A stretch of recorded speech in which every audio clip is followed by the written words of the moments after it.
Mesdames et messieurs, bienvenue à toutes et à tous dans l'émission du jour, aux immigrants.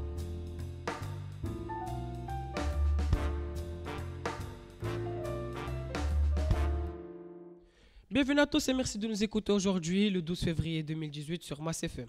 Il est exactement midi et quart et avec les élèves de la seconde 1, dans l'émission d'aujourd'hui, un sujet spécial. En quoi dans le monde d'aujourd'hui peut-on caractériser les relations entre les situations des ressources en eau et les flux migratoires? Pour en parler, nous sommes accompagnés tout d'abord de Aïtaleb Mohamed, puis de Anna Charkaoui, et ensuite de Nabil Bellami, et pour en finir de moi, Mohamed Fakani, qui sera animateur et qui vous accompagnera tout au long de notre émission.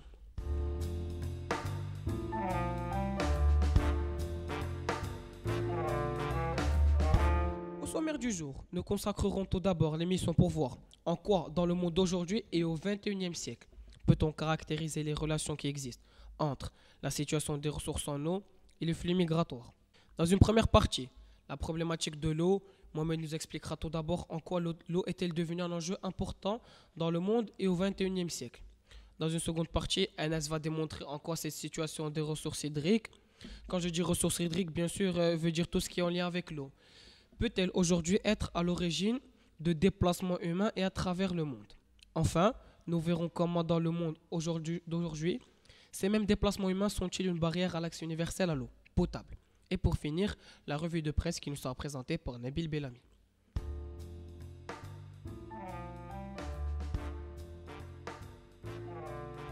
Tout d'abord, Mohamed Aïtaleb, qui nous parlera de la problématique de l'eau et qui nous expliquera quels problèmes à travers le monde entourent aujourd'hui cette ressource précieuse. Bonjour Mohamed et merci pour ta présence. Bonjour, tout d'abord je tiens à remercier tous nos auditeurs et à vous remercier pour votre invitation. Alors comme vous en doutez, aujourd'hui nous allons parler d'une substance chimique terrifiante. C'est le plus important des gaz à effet de serre, très souvent utilisé par l'industrie chimique et dans les centrales nucléaires. C'est aussi un puissant solvant, dont l'inhalation peut causer l'asphyxie. Elle compose la plupart des substances toxiques et se trouve dans nombre de produits illégaux. Aujourd'hui on le retrouve en très grande concentration dans les fleuves, les lacs et les océans. Vous m'aurez compris, je veux bien sûr parler de l'eau. Ah, notre chère planète, aujourd'hui recouverte à 70% de cette substance bleue, l'illusion parfaite d'une ressource abondante. Car s'il recouvre 70% de la surface du globe, seul 2,6% de cette eau est douce. Sauf que les glaciers en stockent plus de 70%, tandis que les nappes phréatiques en emmagasinent 30%. Au final, moins de 1% de notre eau est à la fois douce et liquide. Or, comme on le sait, l'eau est une ressource vitale. En effet, un homme en moyenne ne peut survivre plus de 3 jours sans eau. Cependant, il s'avère qu'en 2015, que 10% des hommes et femmes sur Terre n'avaient pas d'accès à l'eau potable, et que bien que la tendance ait baissé, ce chiffre reste conséquent. Alors la question se pose, serait-ce la faute à l'accroissement démographique, c'est-à-dire l'augmentation du nombre d'humains sur Terre? Pas si sûr, car si en 20 ans la consommation d'eau potable a doublé à travers le monde, ce rythme représente le double de l'accroissement démographique. En effet, l'émergence d'une classe moyenne influente au XXIe siècle, principalement en Asie et en Amérique du Sud, ainsi que l'augmentation de la consommation de biens industriels à travers le monde, serait le principal responsable de l'accroissement important de la demande en eau potable. Mais la consommation d'eau n'est pas tout, car une bonne partie de la réduction de la disponibilité de cette ressource est due à la pollution, mais surtout à la pollution par les matières fécales. En effet, aujourd'hui, on dénombre que 3,5 milliards de personnes, soit 47% de la population mondiale, qui boivent une eau impropre, contaminée par les déjections. Résultat, les maladies hydriques, c'est-à-dire liées à la contamination de l'eau, sont la principale cause de la mortalité dans le monde. Mais alors me direz-vous, où va toute cette eau? Il s'avère en effet que 70% de l'eau potable exploitée dans le monde est utilisée dans l'agriculture, alors que l'industrie en reçoit 20% dont les 2 tiers sont utilisés pour la production d'énergie. Enfin, les quelques 10% restants sont dédiés à nos besoins de tous les jours. Cependant, en plus de l'eau courante que l'on utilise tout le jour, nous consommons surtout de l'eau virtuelle, celle que l'on ne voit pas. 1 litre de lait, par exemple, consomme pour être produit environ 1000 litres d'eau. Tandis qu'un kilogramme de coton produit en Inde demande à lui seul quelques 22 500 litres de cette ressource. Une eau totalement perdue puisqu'une partie s'est évaporée, une autre est polluée, tandis qu'une dernière est retournée en mer. Mais malheureusement, rien ne semble changer. Au total, dans le monde, que 80% des eaux usées ne sont ni traitées ni collectées. Alors quel avenir pouvons-nous imaginer dans un monde de plus en plus vidé de ses ressources? Un monde dans lequel, d'ici 2030, si rien n'est fait, 43% des personnes se retrouvant sans accès convenable à l'eau potable. Alors merci beaucoup Monsieur Aïtaleb pour cette intervention et ces informations très pertinentes.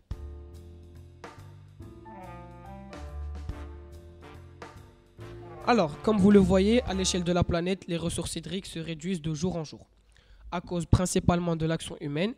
Ainsi, de cette situation découlent de nombreux enjeux et dynamiques importants pour nos sociétés.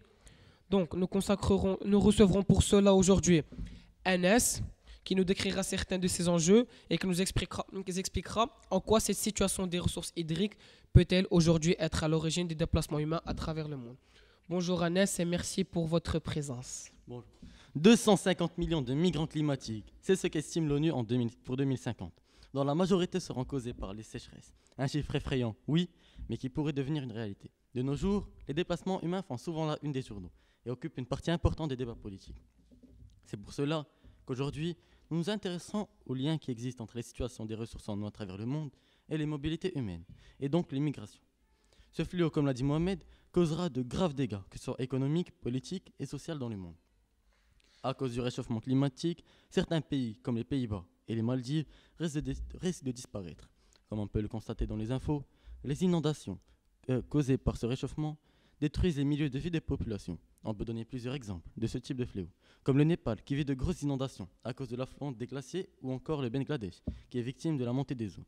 En effet, l'eau salée de l'océan Indien pénètre dans les nappes phréatiques et les pollue, ce qui va les rendre inutilisables pour les champs. Et c'est ce qui va provoquer les migrations. Maintenant, parlons d'une toute autre catastrophe qui provoque encore plus de migrations, qui est la sécheresse. Au Somaliland, une sécheresse importante a forcé les agriculteurs à migrer, car ils n'avaient plus assez d'eau pour leurs plantations. En plus des catastrophes, il y avait la mauvaise gestion en eau, qui provoque aussi des migrations. Le secteur agricole gaspille et pollue énormément d'eau. En effet, l'article L'agriculture à l'origine des 2 tiers de la population d'eau potable en France a démontré que la part de la pollution mondiale d'eau de l'agriculture est énorme et elle participe à la régression économique du monde. Ce qui va provoquer encore plus de migration. Toujours avec la pollution, l'article publié le 5 août 2011 d'Europe 1 présente le cas du delta du Niger qui pendant plusieurs années a permis le transport et la transformation du pétrole. Toutefois, cette activité a causé la pollution des eaux, ce qui a forcé les migrations de la population. L'article publié le 3 mai 2016 du journal Les pays en voie de développement du journal Le Monde montre que les pays en voie de développement risquent de connaître des pénuries d'eau à cause de la surexploitation des ressources hydriques. Ainsi, ces pays n'auront pas assez de ressources pour subvenir aux besoins toujours croissants de la population. Il y aura plus de pénuries et donc plus de migration. Mais on peut aussi rajouter le cas de la Chine, où la construction du barrage des Trois Gorges entre 1990 et 2009 a causé une migration de près d'1 million de personnes, et principalement d'agriculteurs, qui vivaient dans les zones actuellement couvertes par le lac artificiel du barrage. Cette migration vers les villes a causé de graves dégâts économiques. N'oublions pas que les ressources hydriques provoquent plusieurs conflits, car l'eau est inégalement partagée. En effet, le partage des ressources provoque des oppositions. Or, les conflits, comme nous le savons, provoquent de grosses immigrations. On peut prendre l'exemple, comme le cas de l'Égypte avec le Soudan. Et encore, en effet, l'Égypte empêche le Soudan de construire un barrage au niveau du Nil. Mais on peut encore citer le cas du Liban du Sud et Israël. Par conséquent, il y a principalement 3 raisons de migration liées aux pénuries d'eau. Premièrement, les catastrophes naturelles comme les inondations ou les sécheresses, puis la mauvaise gestion des eaux qui provoque des pénuries et donc des migrations, et enfin le partage inégal de l'eau qui cause des conflits, mais aussi de graves sécheresses. Merci beaucoup NS pour vos interventions et vos informations aussi pertinentes que celles de Mohamed.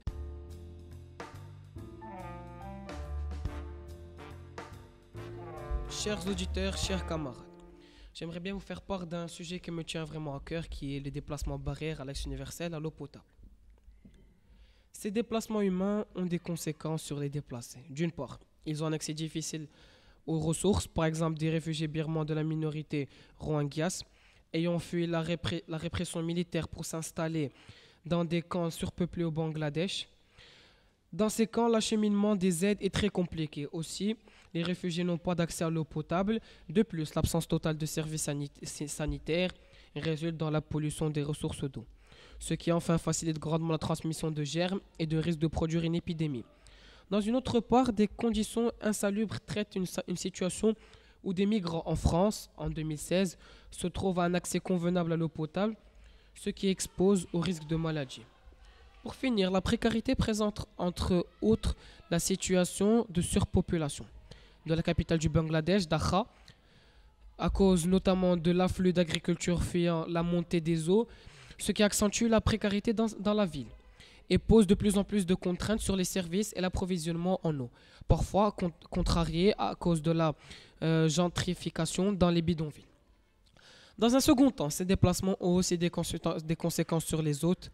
Primo, contraintes sur les ressources, traite de la façon dont les migrants dans la Corne de l'Afrique en 2016, fuyant la sécheresse, ont influé vers la région de Boroma, plus épargnée par celle-ci. Et on fait imposer une forte pression sur des ressources hydriques et services menant à la pénurie. Deuxièmement, augmentation des emplois. Services, emplois, traite de l'action de l'État de la commune de Calais du nord de la France en 2017 pour ne pas être condamné à apporter des services d'eau convenables aux migrants et pour rejeter les aides et les actions qui apportent de l'eau potable à destination des migrants, sont sans doute afin de rejeter ces derniers et limiter la concurrence des migrants avec les locaux sur le marché du travail et pour l'accès aux services publics. Tertio, contraintes sur les services et moyens d'assainissement. En plus du problème de la pression des migrants sur les ressources d'eau douce et les pâturages, nous remarquons aussi de la façon dont les afflux pèsent sur les services de santé et moyens d'assainissement, ce qui impose plus de risques de pollution et de transmission de germes dans les ressources d'eau restantes.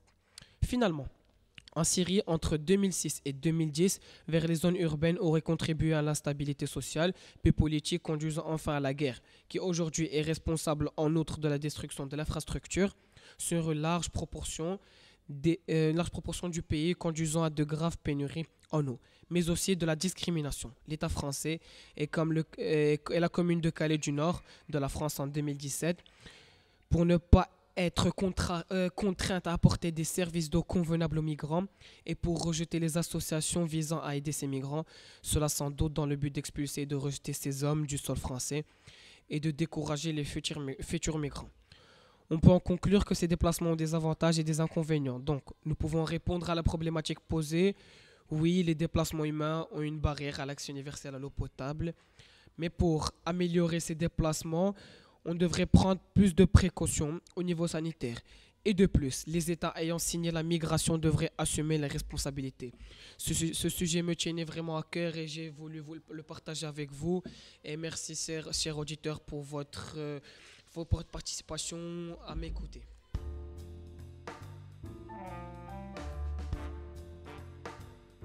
Donc, chers auditeurs, nous serons maintenant en compagnie de M. Bellamy Nabil qui nous présentera la revue de presse.